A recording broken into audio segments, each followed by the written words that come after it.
Punonjësit e minierës së Bakrit në Spaç të Mirditës e kanë përshkallëzuar reagimin e tyre këtë të hënë, duke ndalur punën dhe duke u grumbulluar në hyrje të kompanisë private që shfrytëzon nën tokën.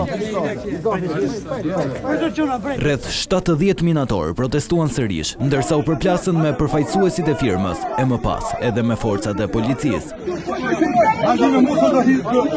Minatorët kërkojnë përmirësimin e kushteve të punës, rritje të pagave dhe garanci më të larta sigurie në galeritë e minierës. Pa pranu sindikatën dhe për të ullë me ba një marrëveshje njerëzore, ne nuk e ndërpresim grevën.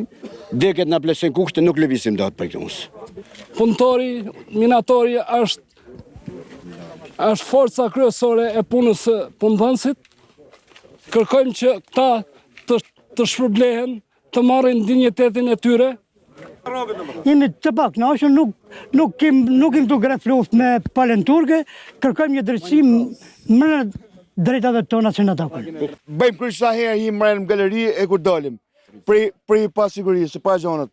Mbrapa 30.000 lekë, 20.000 lekë i timër kamarera bës në ditë. Në mbështetje të protestës ishin edhe përfaqësues të Konfederatës së Sindikatave të Shqipërisë. Shprehim sot solidaritetin ton të plot, të pakurrëzuar dhe sinqert me minatorët e minierës Bakrit, të cilët sot janë në një grevë pa fat, në mbrojtje të drejtave të tyre legjitime, të dinjitetit në punë dhe të sigurisë në jetën e përditshme. Nga ana tjetër, kompania i ka hedhur poshtë pretendimet e protestuesve dhe përfaqësuesve të sindikatës. Në reagimin e saj, kompania thekson se nuk është kundër dialogut, por sipas saj, sindikata nuk ka paraqitur dokumentacion të rregullt, ndaj edhe ka refuzuar takimet me palën sindikale.